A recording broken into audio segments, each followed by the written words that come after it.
In 1 minute or less, how does someone build self-confidence? Dude, I'm not talking about this. For me, right? The most important thing in building self-confidence, the self is a really important part, is finding things that you genuinely like and are super happy doing that don't really depend on other people. Why do doctors and therapists say you should get into fitness after a breakup, right? So people get the idea that, oh, it's because I want to look good so I can attract someone else. But actually in the process, the focus on doing this and building up yourself and doing something that releases these endorphins, it makes you kind of untouchable. You know what I mean? Because it's like, okay, I can do this one thing, no matter what else happens. If I can get in a good workout, I feel good. If someone hates me, if I don't get, a good day at work, if someone says shit about me, I can just go back home. I can just go put in my workout. I can do this thing and I'm gonna be okay. What builds confidence? I think being able to do something and then seeing positive feedback. And that's where it's kind of hard because you need that level of self-awareness to know when the reward you're getting is self-contained or if it comes from other people. You just have to really be comfortable with being different. And the best way to do that is to do something differently and be comfortable with the outcome, whether it's positive reception or negative reception. One thing that helps me deal with negative criticism is knowing that there are days when I feel super self-confident and I feel super good about myself and super content with who I am.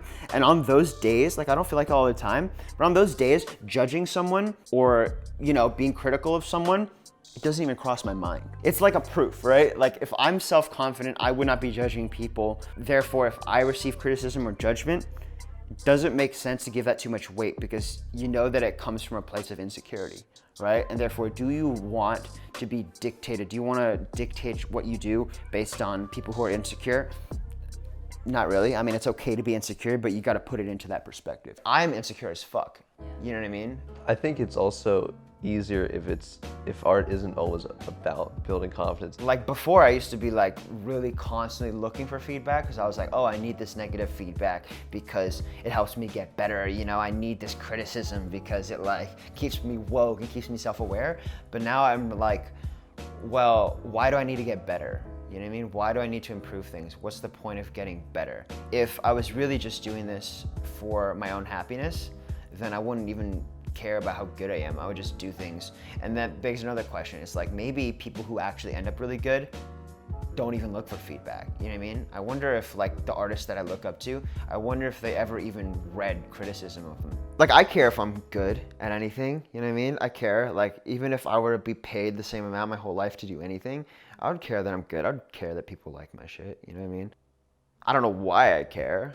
There's inherently this kind of underlying contract, right? You put it out trying to make something that people enjoy, and in return, you're hoping for compliments.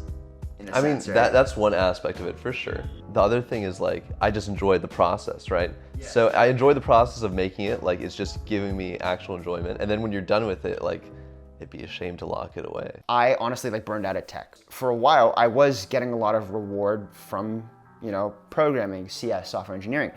But I thought that the reward was because I genuinely just liked the act of coding.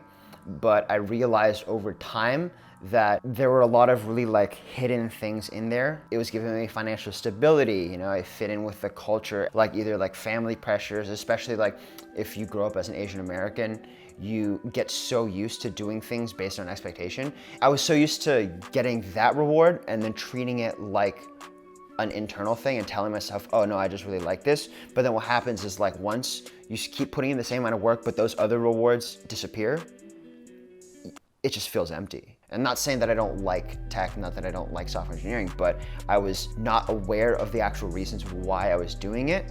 Therefore, my expectation was really blown out, and therefore my confidence dropped because I didn't believe myself. This is the part of me I really don't particularly like that I'm trying to kind of undo, but there's this idea of just not leaving anything on the table as a human being, and I don't want to let anything that I feel I have a talent at. I just want to take it as far as I can take it, just because I can. Are you doing that for yourself though? Yeah.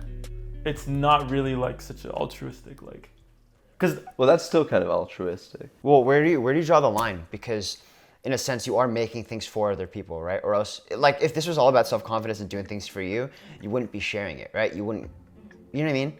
Yeah, so my counter to that is, or my, not really a counter, my reasoning for that is that you're making stuff for the people who are also passionate about the same things as you, and the people who one day might be passionate about the same things as you.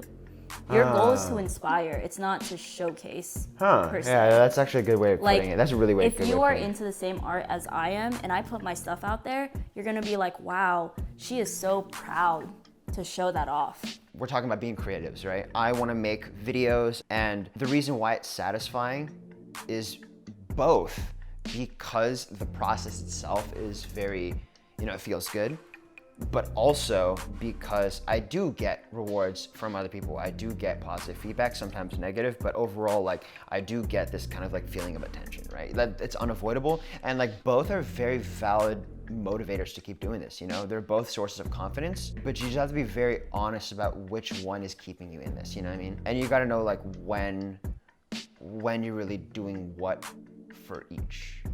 I feel like self-confidence is super hard because, like, for me at least, like, I got a lot of shit for being kind of arrogant and kind of pretentious. I felt like I deserved to kind of drag myself down and do a lot of self-deprecating jokes. And because, like, I always had this fear of being arrogant, because I never really knew what it was like to be genuinely self-confident in a quiet way.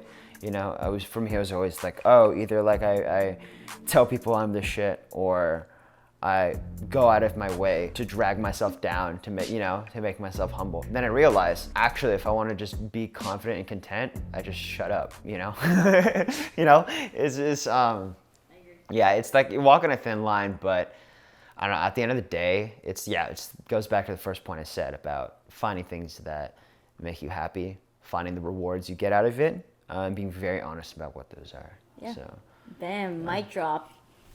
Mic drop. That's Mic drop. that was it. Mellow, Okay, mellow boom. around with the Cut. wisdom. All right.